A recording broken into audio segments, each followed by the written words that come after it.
been involved in the leadership of many companies, many top companies in the United States, so he brings a great marketplace understanding. He travels the world. If you receive his newsletter, I just marvel at the schedule that he's able to keep and retain his sanity, more or less. But he's got a great heart for our nation and has been here. He's taking, is it 3 or 4 trips, Kim? Here? 4 trips to Australia. He lives in Los Angeles, but he was just recently in New York with Joseph Matera, who I've been talking about, who's going to be with us later this year. And again, I heard a rumor that he had also just been at a church in Louisiana, yes, where the glory cloud appeared. yes.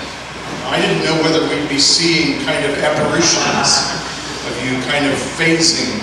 But anyway, would you just put your hands together and welcome him?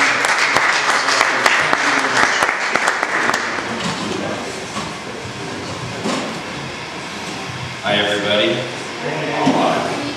It's great to be back with you.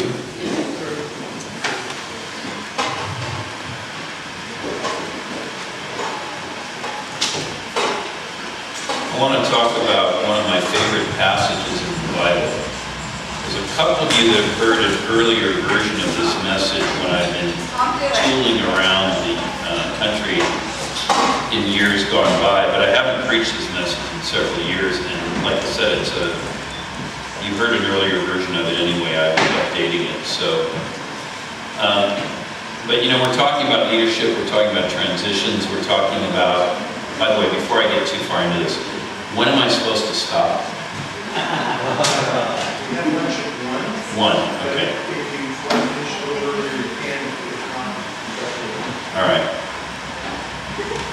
So I have the clock right here on the iPad, but this is bigger. Keeps me honest. Anyway, so we're talking about leadership and we're talking about transitions and raising the next generation. So I want to talk this morning about crossing the line of demarcation, which isn't language you commonly even hear in sermons. So I'll have to explain what I mean by that. This afternoon, we're going to change gears a little bit. We're going to talk about trust as the currency of leadership. Because I think we have a severe, not just a problem, we have a severe problem with trust, and with it, with leadership in the church. It's a key reason why the church lost the marriage vote in this country. The church lost the marriage vote in my country before you guys ever had yours. And in so many ways, people are distrustful of the church, whereas maybe 2 generations back, the church held an esteemed place within our society. And so we have to honestly look ourselves in the eye and repent where repentance is needed to get on the path of restoring trust. It's going to take more than repentance, so it's going to take changed behaviors and attitudes, so we'll explore all that. Tomorrow we'll talk about how we begin raising up a new generation of leaders behind us. So that's our agenda for the next 3 sessions that I'm going to be speaking to. The book of Joshua, chapter 1, verse 1, after the death of Moses, the servant of the Lord said to Joshua, the son of Nun, Moses' assistant, Moses, my servant, is dead. Now therefore arise. Go over this Jordan, you and all this people, into the land that I am giving to them, to the people of Israel. Every place that the sole of your foot will tread upon, I have given to you, just as I promised to Moses. From the wilderness and this Lebanon, as far as the great river, the river Euphrates, all the land of the Hittites to the great sea toward the going down of the sun shall be your territory. No man shall be able to stand before you all the days of your life.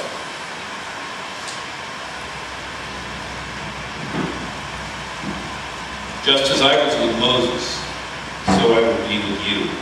I will not leave you or forsake you. Be strong and courageous, for you shall cause this people to inherit the land that I swore to their fathers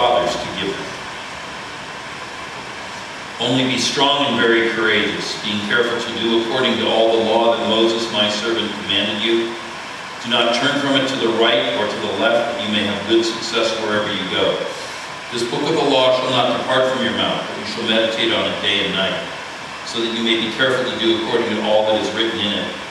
For then you will make your way prosperous, and then you will have good success. Have I not commanded you? Be strong and courageous. Do not be frightened, and do not be dismayed, for the Lord your God is with you wherever you go. And Joshua commanded the officers of the people, pass through the midst of the camp and command the people, prepare your provisions, for within 3 days you are to pass over this Jordan and go in to take possession of the land that the Lord your God is giving you to possess. This is the word of the Lord. Well, this passage is a passage about transition. It's a key transition. It's a transition from Moses to Joshua. And transition often occurs in times of sorrow. It often occurs in times of loss, times of setback, maybe moves. Sometimes there are moves that we choose to make. Sometimes they're forced upon us because our company requires it. Maybe it happens because of a job loss, and now you're scrambling because of no income. It could be the loss of a spouse or a child. It could be the loss of a parent, a boyfriend or a girlfriend breaks up with you. Any of these could be a transition. These things can happen not only personally, they can happen at the national level, they can happen at the international level.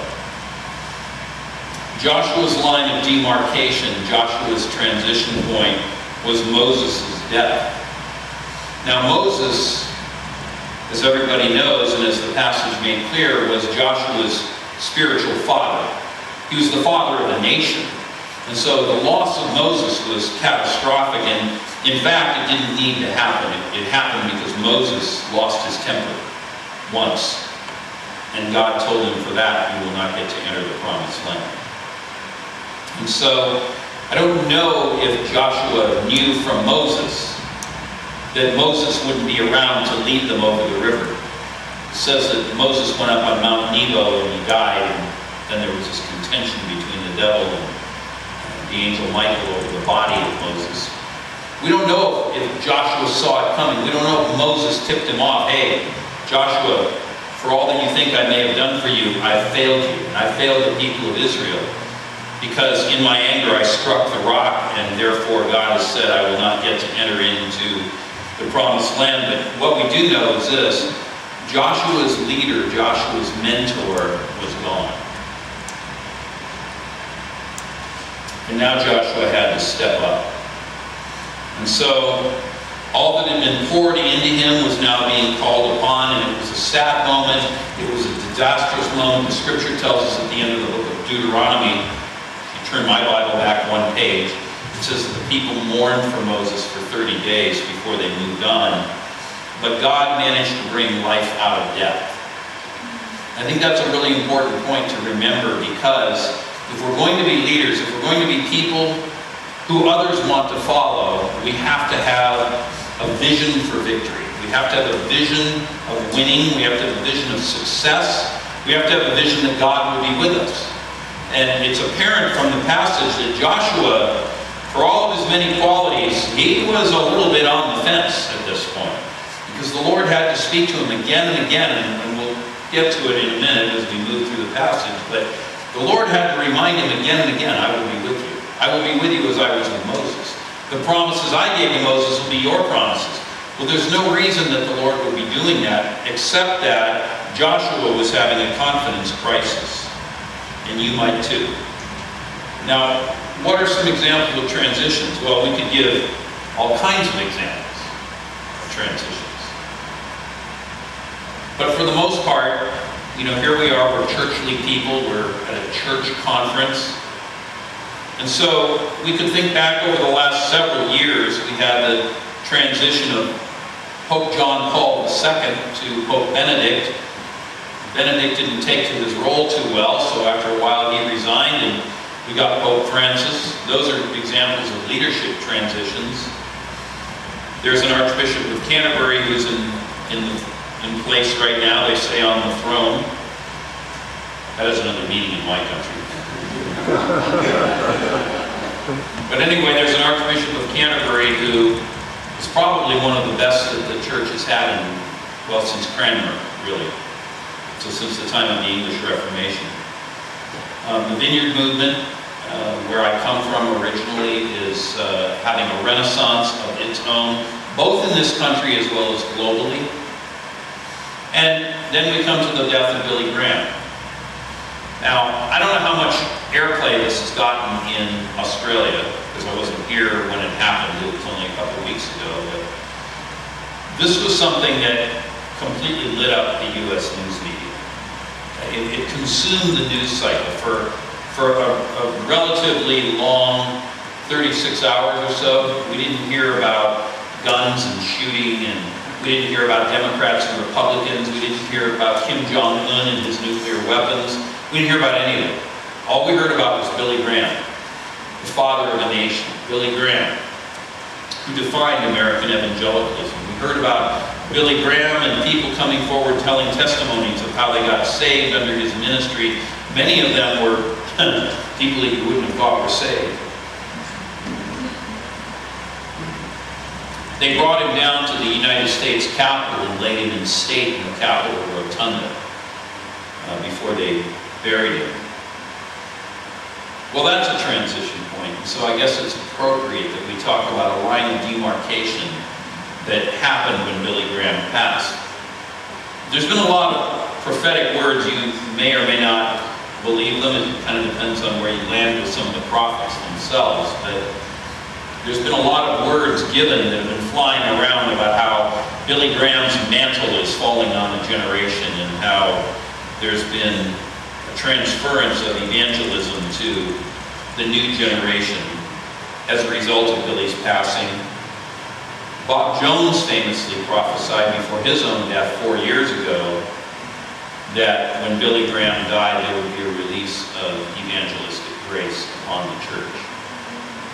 So, obviously people's minds and hearts are tuned toward this.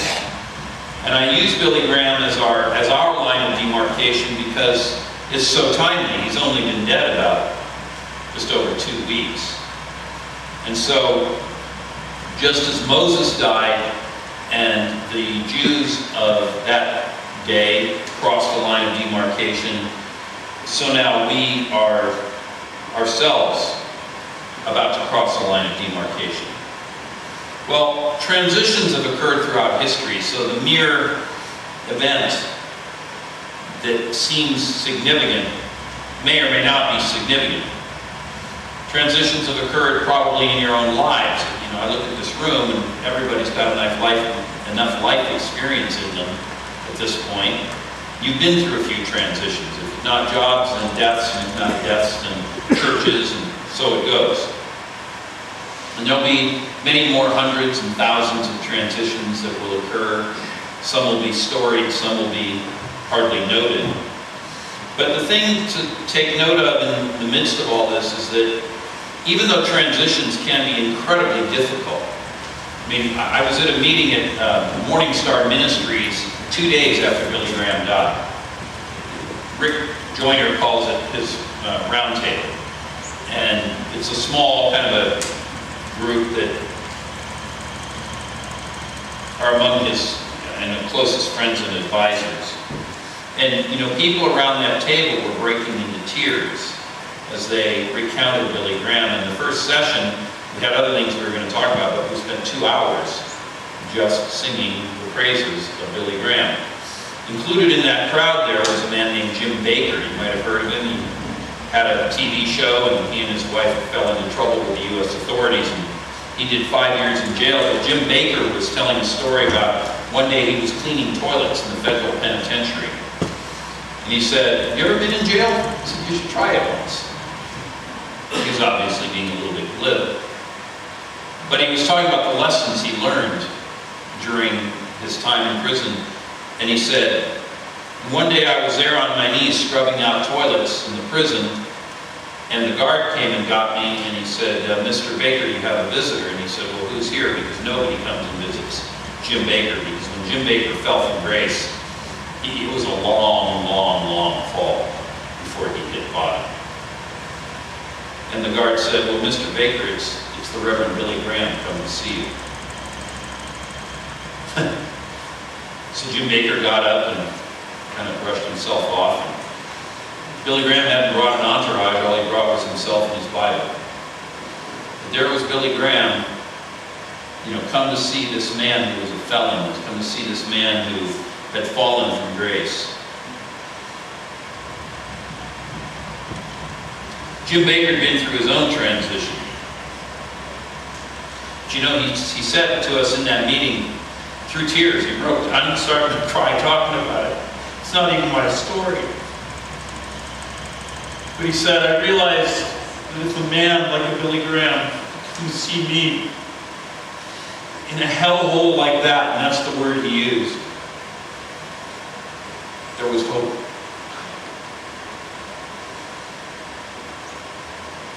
We want to be people who deliver hope.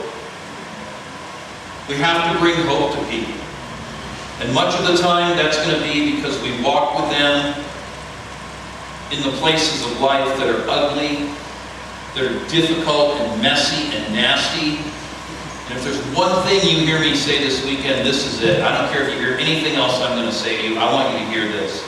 Ministry consists of walking with people in the hard things of life and in the joyous things of life. Mourn with those who mourn, celebrate with those who celebrate. And I'll add to that and say that most of what is passing as ministry today is not ministry.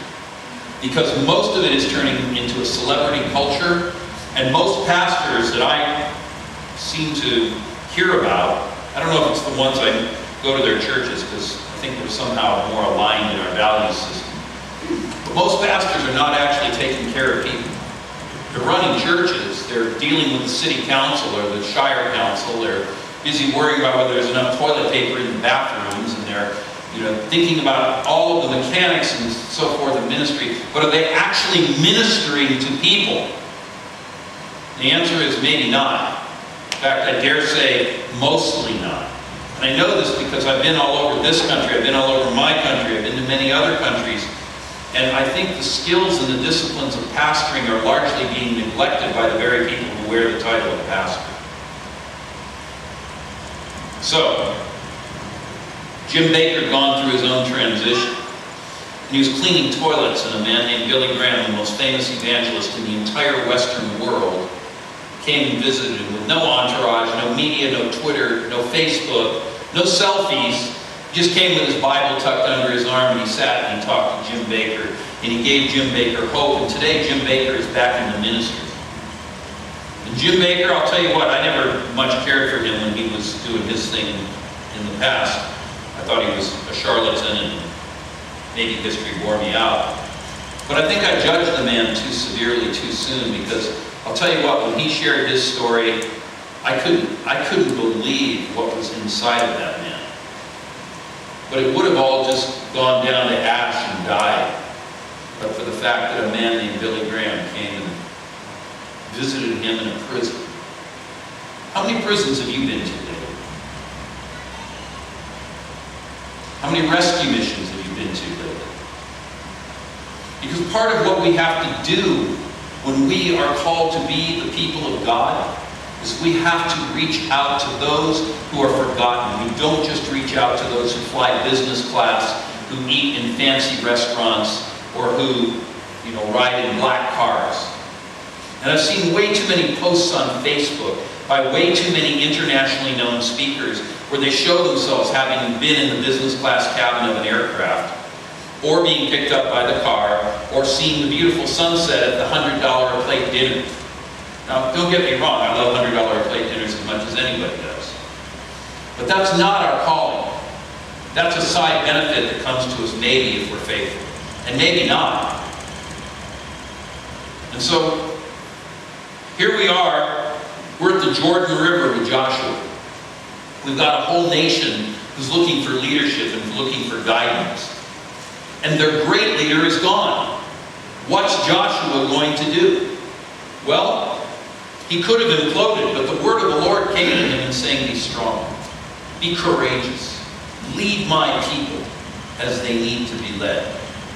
So what turns a transition, a line of demarcation, into increase? What turns hardship into opportunity? Well, the difference lies between two words: wishes and purposes. Wishes and purposes. Some people have wishes and others have purposes. What distinguishes someone with a wish from someone with a purpose? Well, those who have a purpose have both the intention and a plan to achieve it. They don't just talk. And not only do they have a plan, they execute on it. Now this morning I was up at 2:30 because of jet lag, but it was okay because I had a 4:30 board call with Che on. I'm on Che On's board, if you know who he is. Kind of runs Bill and Randy in that crowd. And I've heard Che tell this story a few times, but I thought it was interesting he brought it up to the board this morning as I was getting ready to come here. Because, you know, the Lord gave Che a promise about a great revival in Southern California, and he moved from the state of Maryland to California in order to see that promise fulfilled. And that was in the early 80s, 1980s.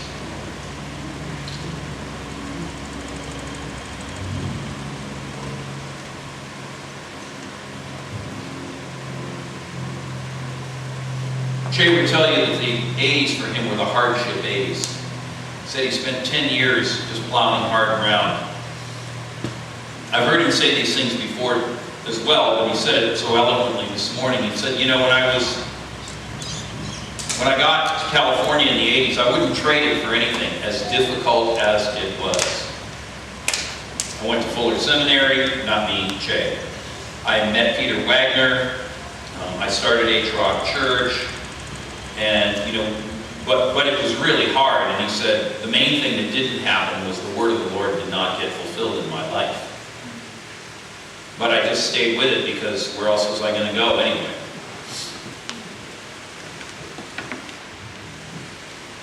Well, Peter Wagner is another transition line, another great leader. He passed just about 2 years ago now. Che was a spiritual son of Peter's, and I knew Peter also. I studied with him at Fuller. But the thing that struck me as interesting was when Peter passed, something shifted in Che's life. But as God so often does, he did not give Che any ability to make happen what was in his heart. He still had to carry this burden awaiting its fulfillment. And last year in the autumn, your spring, Che was traveling. He was on a 12-nation tour, and he was, coming home to basically do his laundry. And he was away for about 2.5 months all up, with just a couple of, 1 or 2 day visits in LA. But mostly he was out among the nations doing this thing. And on one of those trips home, he got a phone call from Ed Silvoso. Does anyone know that name? Ed Silvoso has preached the gospel in over 400 cities around the world. He's based in San Jose, California, which is basically the capital of Silicon Valley, so just south of San Francisco.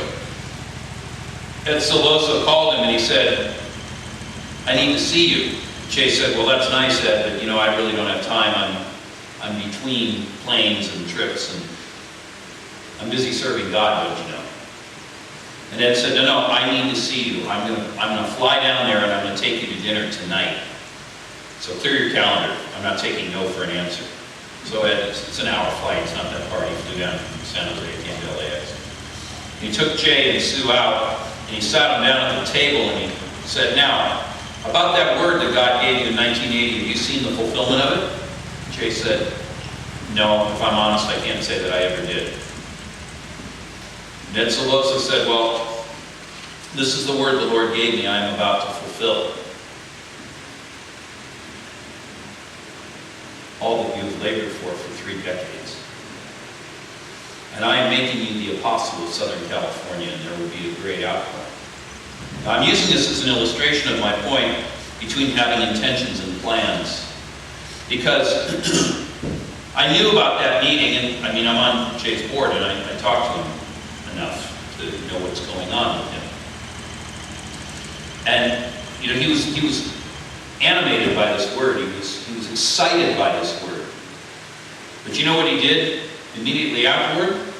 He got in touch with all of his people, all of his network, and he started gathering them together for these meetings. And he did a number of them because people are busy, and some would make it to this meeting, and others wouldn't make it to that meeting. He kind of scattered them all around Southern California, from San Diego to the Arizona border, and north up through LA, several places, all the way into the Central Valley and up the central coast of California.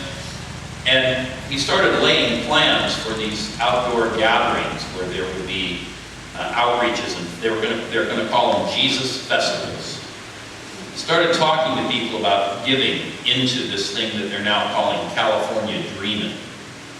Started recruiting people who could lead bands. They started talking to city councils about how are we going to get that park so we can put up a pavilion in it so we can preach the gospel in the park. You might know that we have an immigration problem in our country. It's been one of the big contentious issues between our president and our Congress. But one of the things that Che had as part of that is he said we've got to find a way to make at least the people who are here legally here. And so he's uncharacteristically for a guy who generally leans Republican or, in your country, Liberal Party. He started to get engaged with that. And you know what's happened with that? There's been an incredible upsurge of interest in the gospel among Hispanic populations who otherwise would be gospel hardened and locked into their Catholicism. And this thing's got momentum, it's got traction. So let me say again, now that you've heard the story, the statement I made, some people have wishes, others have purposes. And the difference between wishes and purposes is having a plan and being willing to execute on it and putting it out there. One of the things that I really like about what I see with Che, it's one of the reasons I like being on his board is, well, I'm learning from him, but I'll tell you this, he leans into prophetic words. Now, sometimes they turn into air balls. The one in the 1980s did. But I don't think this one's going to. I think this is a season of transition. And so now, Billy Graham has passed. Well, let's go back to Joshua. A generation of Israelites wished for the promised land. But for them, the promised land was more of a fantasy land. And I would say that for a lot of modern Christians, revival has become the equivalent of the promised land. It's always out there. It's always 10 years in the future. Jesus ran into this too with his disciples. When he was talking to them in John 4 about the woman at the well, he said, "Do you not say there are yet 4 months and then comes the harvest?" And if you look at that passage, it's clear from the context, they had been saying 4 months and then the harvest. 4 months went by. 4 months and then the harvest. 4 months went by. They kept kicking the can down the road. And when they got to Sychar, Jesus said, "Lift up your eyes, look on the fields, they are white for harvest. Here they come right now, led by that woman that I just brought to faith by the well." By the way, boys, what were you doing? You were filling your gullets. You were too worried about lunch while I was fulfilling my Father's work. We have to keep our eye on the ball. Because when revival becomes the golden calf around which we dance, saying, "These are your gods, O Israel, who brought you up out of Egypt," we'll be wishing for something, but we have no purpose in finding it, and we have no plan for fulfilling it. Now, I know that's a hard statement, but I've seen it so much and so often that I feel we've just got to drop the plumb line and talk about these things honestly. Because we are contending for the heart and soul of a nation in this country. And I consider myself to be with you in this. This is, I had it all figured up when I was here in November. And then I went home and I got scrambled. I think this is my 91st trip to Australia. If it's not, it's my 92nd. But I've been here a lot. And I've been in every cow town and station and mining area and big city, little city, places that most Australians never have been to or heard of, all around this country. And you know why I've been doing it? I'll tell you why I've been doing it. I've been doing it because in 2011, I was doing a meeting in Melbourne, Australia, and an Anglican priest walked up to me and he said to me, "I've got a guy in my church who's a prophet, and he's very accurate. And this morning, as I was preparing to come to this meeting, it was a gathering of, pastors and leaders. This morning, as I was getting ready to come to this meeting that we're in right now, he called me and he said, "That guy that you're going to go see, I have a word for him. I want you to deliver it." And so this Anglican priest said, he asked what the word was, and he then gave me the word as he was talking with me. I never met the prophet. He said the prophet was in prayer and he saw the map of Australia, and he saw these little dots of light all around the perimeter. And then as he stared at the map, those dots that were pinpricks got bigger and bigger, and he realized they were actually flames, and then the flames merged into a ribbon of fire around the perimeter of the country. Well, that makes sense because Australia has all its people live within 150 kilometers of the coast. Inland it's too hot, the soil's not as good, etc. You guys know this, I don't need to tell you this. But then, this prophet said, and as I was looking at this map and it was burning, I saw 2014 across the face of the map. And the Anglican priest said to me as he told me the word, "So what do you think that means?" And I said, "I think that means we have 3 years to get ready." Well, that was 4 years ago that 2014 came, and we still haven't seen that great thing happen. But I will say this, I leaned into that word. Before God, I leaned into that word. And I'm not saying this to puff myself up. I usually don't even use myself as an illustration. But on this one I will, because what I'm saying is that from 2011, and actually going back further than that from when I used to come out with John and others, but starting at least there until now, that's been 7 years of, as you say, doing the hard yards, plowing the hard ground, going to small towns, big towns. Some meetings are larger, some meetings are smaller. But I've been after this thing called revival, but maybe not unlike Che with his word for the 1980s. I haven't yet seen what I consider to be the great outpouring that we seek. But I haven't given up coming. I've just continued to plow into it, because honestly I don't know what else to do. And you might be in that place too. You might be wondering, where do I go from here? And the answer might be, well, back to put your hand on the plow handle again. Because if you're called to plow, you're called to plow. And Jesus said, the one who puts his hand to the plow and then takes it off or looks back, it's not fit for the kingdom of God. But we're called to preach the kingdom. And most of the time you realize these deciding points when you cross a line of demarcation. So, back to our Jews in the wilderness, they had watched their fathers and mothers die because 40 years had passed when they said no the first time around. But the calling had remained upon them as a people, because callings are both familial and intergenerational. If one generation fails to achieve the purposes of God, it doesn't mean that God's purposes failed. It means that he has to stir it again and make it happen in another context. I might even suggest, be so bold as to suggest, that a generation ago God had it in his mind to bring about a shaking revival in this land, and for any number of reasons that we won't go into, somebody swung at the ball and missed. And so we didn't get that outpouring, but maybe we're being given another chance right now. And maybe these things like Billy Graham, John Paul Jackson, Bob Jones, all of these people that we could point to, they represent our line of demarcation, and then most apparently, the marriage vote. Because with the marriage vote, it became apparent that Australia had lost the heart and the soul of the church, and the church had lost the heart and soul of Australia. Now, the studies tell us that in general, Australians are somehow favorable toward the church, if for no other reason than they view the church as an organization that does community good. They open halls and they serve food and they maybe provide clothes through salvo, reclaim facilities and whatnot. Maybe they're involved in prison ministry, although you don't really hear that one mentioned very much. But these men and women in Joshua, they'd watched their parents die, and now it was their turn. While one generation was passing and another one was rising, Joshua had nurtured the victory in his own heart. He'd waited, and when the moment came, when the line of demarcation was ready to be crossed, he was ready. And Joshua succeeded where others did not because his heart was different, even though his circumstances were identical to those of his kinsmen. Great men and great women, that's how you know them. It's because they have a different spirit about them. They face the same adversarial conditions. They face the same droughts, the same plagues of flies. They face the same tired feet and difficulty, but somehow they remain positive and they go on. And so Joshua's circumstances were the same, but the question becomes, if we look at this story of Joshua, are you ready to become a Joshua?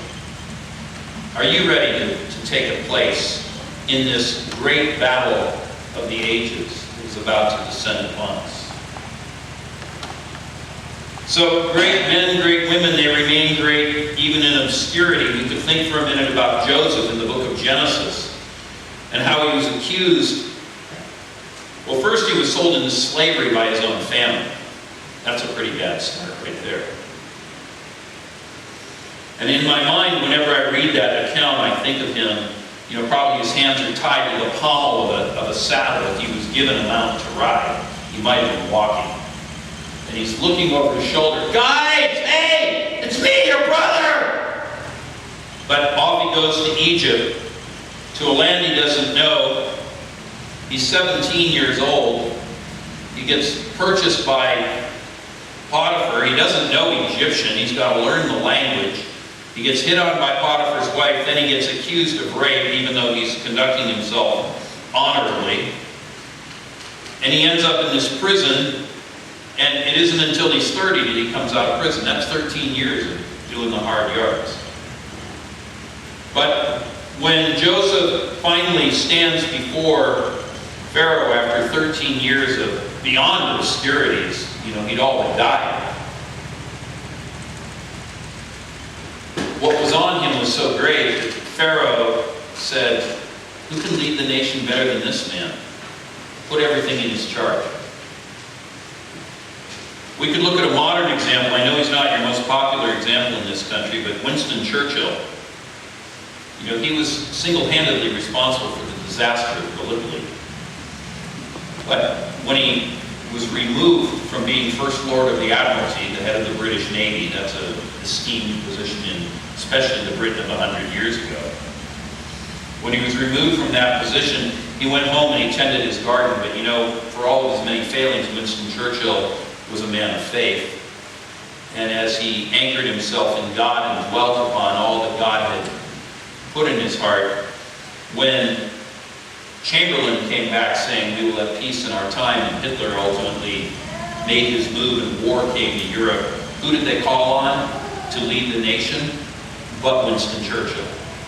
And when Winston Churchill came to power and the Blitz was on, what did he say? "I have nothing to offer you except blood, sweat, and tears.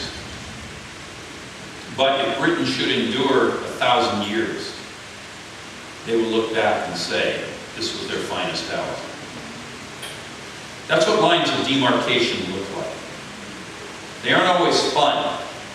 We always think of them as sort of the great Yahoo! And there is the Yahoo victory on the very, very back end of it, but the front end, maybe not so much. Well, how did Joshua get to the place that he could be that man in that moment when Moses was gone? He's having his own existential crisis of self-doubt.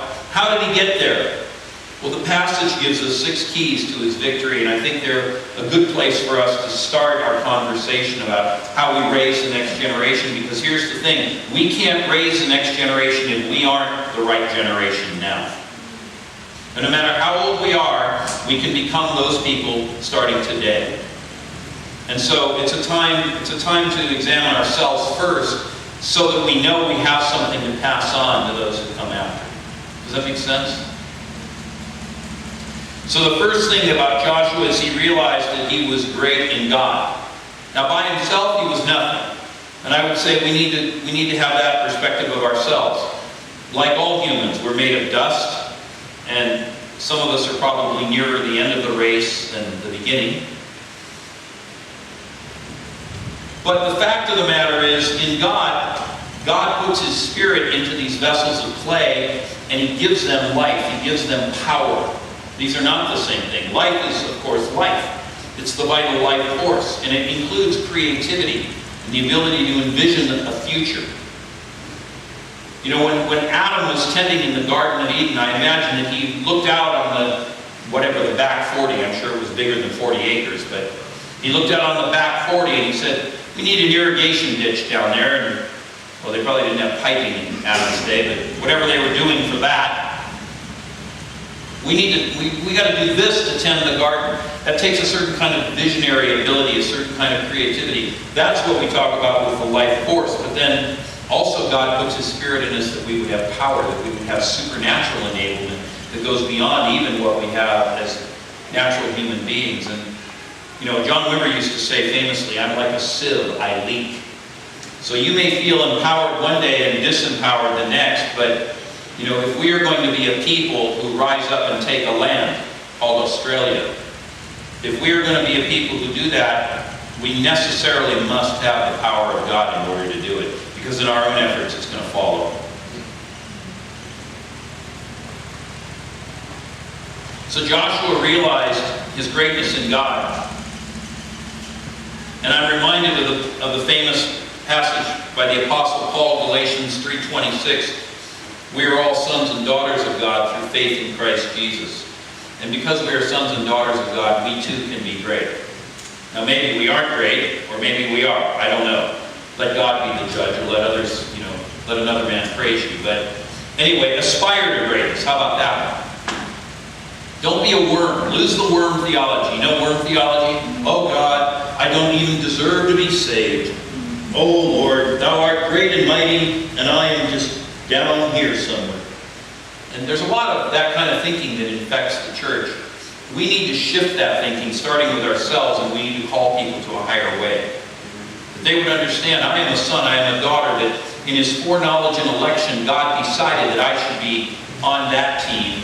And therefore, even if I don't think I'm worth much, God does, and His opinion overrules mine. And let it begin to infuse all that we say and do. It's absurd that I, myself, should be here in Australia, cruising around this country, coming 4 times this year, 4 times last year, 5 times the year before, 6 times the year before that.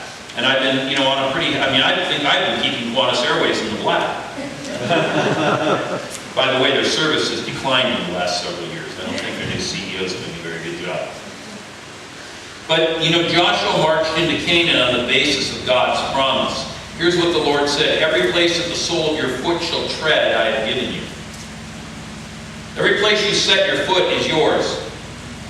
Now, Joshua didn't see God's promises as being for others alone. He knew what God had promised Moses. He knew what God had promised Abraham, Isaac, and Jacob. He knew. But He didn't say, well, those promises were for the old-timers, the great men of God, those who went before. Joshua sees that and said, those promises are for me in the here and now. And God said, moreover, that every place Joshua placed the sole of his foot would be his, and I quote, just as I promised Moses, unquote. In other words, Joshua, what I gave Moses, I give to you. How about let's claim the destiny of Australia. Now, it's a slogan, the great Southland of the Holy Spirit, but I think there's more to it than that, because I've said other times as I've tooled around Australia, there was a great revival in this country that started in 1885. Church historians have a really clever name for it. They call it the 1885 revival. And that revival lasted 29 years before it petered out. Now, in those years, the white population of Australia, the Aboriginals, were treated quite differently in those years. So it's not that I don't view them as human, it's just that they were treated as a different class, and so the metrics I'm using don't apply here. But there are about 4.5 million white Australians across the whole country, and as a result of the 1885 revival, 100,000 prayer groups and Bible studies were started in this land. Now do the math. That's one group for every 45 people.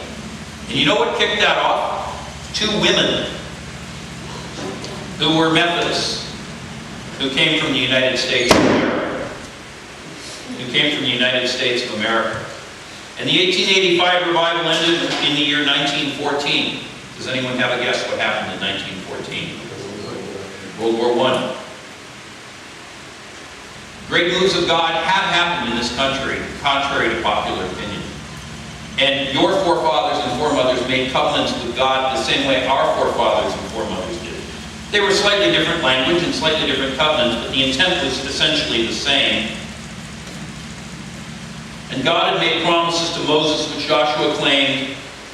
I think we can claim promises that God has made to the founders and leaders of Australia in years gone by. The Bible says this: with God, all things are possible. That's two places, Matthew 19:26 and Mark 10:27.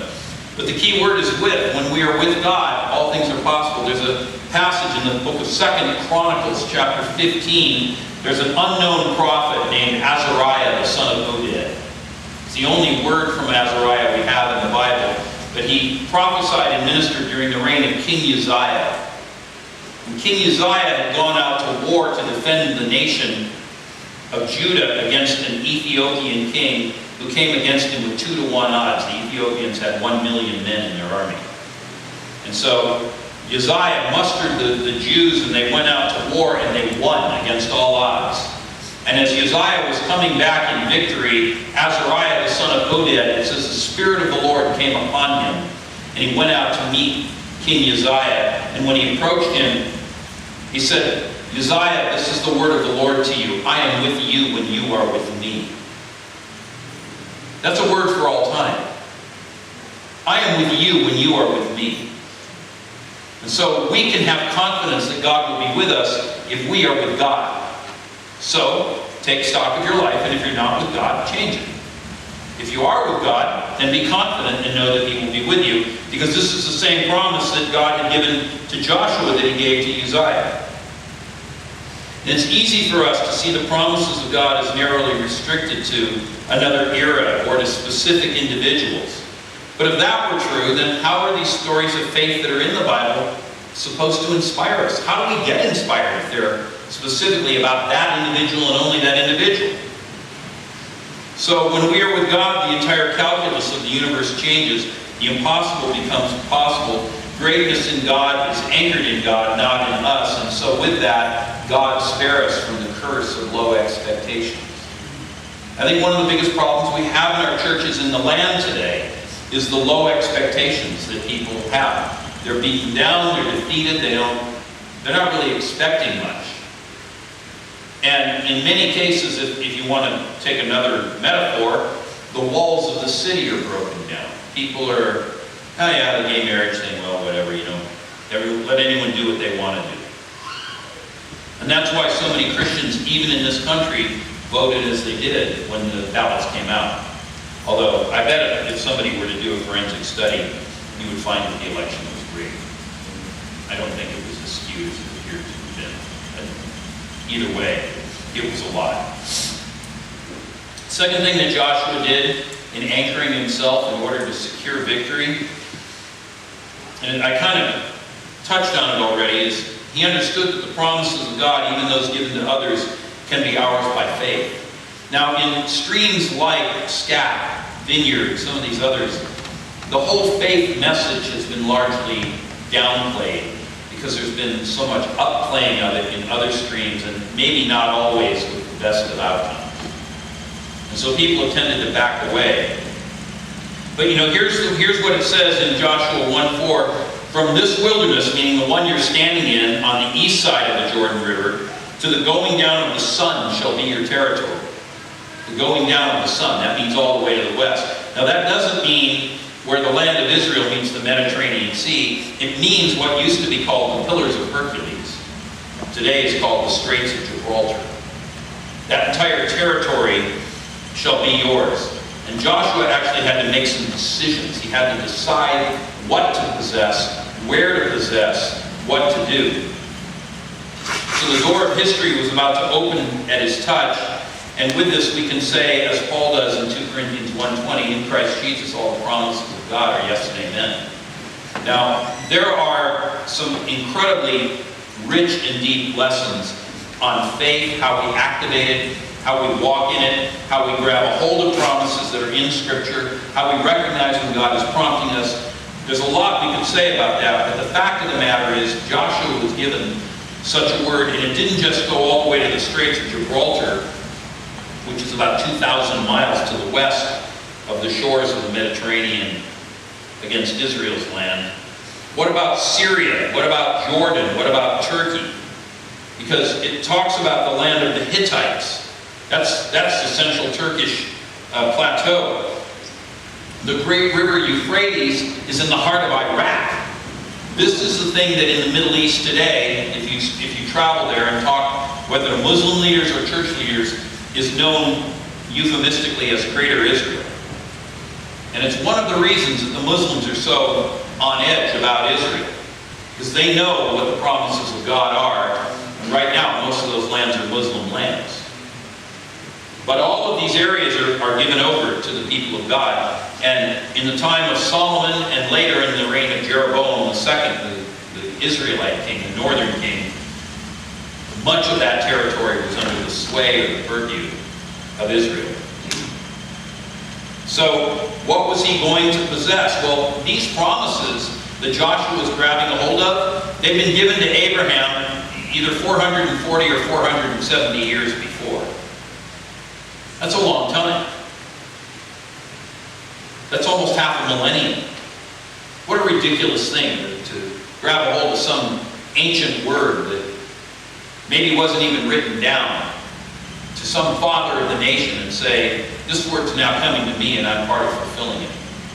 But you see, that's the language of unbelief. That's the language of doubt. The language of faith would say there are promises that have been made that have not yet been fulfilled. It's time for us to claim them and go get them. So what promises are you asking God for? What victories inspire you? When you think about them, what are the things that incite you with expectation and joy, and maybe, yes, make you spoiling for a fight? And make you want to say, bring it. And you might be saying, well, look at me, I've got gray hair on my head, or maybe not, but my children are grown and I'm in the autumn years of life. There's another passage that comes out of the same era. It's not right here in this passage that we're reading, but you might know the passage. I am 85 years old, and my strength is not diminished for coming in and going out to war. Now give me this mountain. Your strength could be physically diminished, but your spiritual strength has no reason to be diminished, unless for some reason you let it dissipate. But that's fixable. And I tell you, there's a generation coming up behind us who is looking for men and women of faith, who really know the ways of God, who are willing to take a risk, who are willing to be used of God. And if they will do that, those young people will be sucked up into a vortex behind them. Not long ago, I was with a guy, and he said to me, I don't know how many more years I have left. I think I've all but played my hand. I said, that's ridiculous. He said, what do you mean? I said, that's the stupidest thing I've ever heard. And that's just what I said to him. He said, but I'm 70 years old. I said, you just marched me into this hall, and there are 250 young people in this hall. And they're here because of you. I said, don't you dare say that. Do you know what gives Bill Johnson power?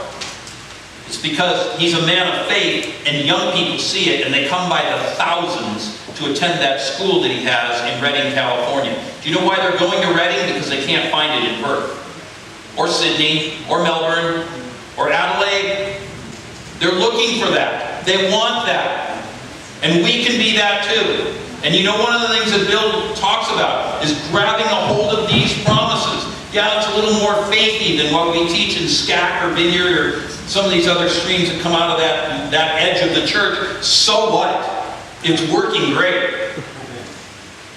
I have lunch every year with Bill Johnson, and about 4 years ago I asked him, hey, how big is the church here? He said, well, people say it's bigger than it is. He said, but the actual church, not counting the school, he gave me a number that was in the kind of upper hundreds, not yet to 1,000. And he said, but here's what we're asking God for. And he gave me a sheet of paper. And they were praying that the church would be 10,000 strong. Now, you may not know Redding, California, but there's 30,000 people that live in Redding. And it's shrunk. It's got a big drug problem, and it's one of the most distressed economies in the state of California in a time when the U.S. economy is as good as it's been in a generation. When I saw Bill Johnson more recently, I said to him, hey, how many people attend Bethel now? He said, well, we've hived off all those kids that come to the school, and they have their own thing that they do, so we can get a real accurate count. I said, our church is now 9,000, and we're still contending for 10. He said, as soon as we do, I'm going to ask God for 20. He has a third of the city that's going to his church. And if you didn't know it, Bill Johnson's in his mid-60s. His birthday's coming up in July, if you want to send him greetings.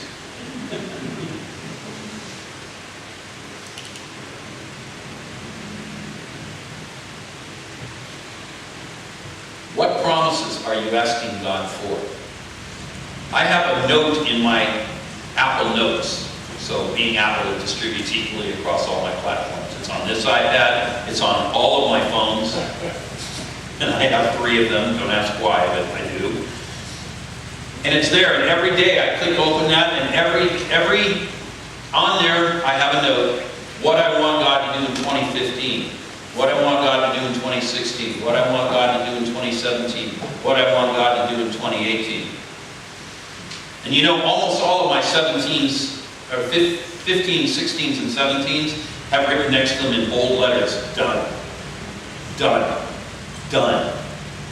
I'm already half through my 2018 list. I was revising it on the flight across the Pacific as I flew here. Because I said, God, you're moving so fast, I'm going to run out of things for you to do, so I need to have more things that I'm asking you for. Make a list. Put it before the Lord. Get on your knees. Skip a couple of meals. Fast and say to God, Lord, I believe these are worth you. If they're not, show me and I'll withdraw this request. But otherwise, this is what I'm looking for you to do. Pray big prayers. Pray bold prayers. Look at the promises of your own history as well as of your nation, and use them to animate and inspire all that you are trying to do. The third thing that Joshua did is he knew that God was with him as much as he was with anyone, most particularly with Moses. God is no respecter of persons, is what it says in Acts 10:34. Now I'm going to talk about this more tomorrow. I'm going to talk about 4 major things that handicap young leaders as we are raising them. But one of the big 4 is the sin of envy. We don't often call it sin, and we rarely talk about envy. But envy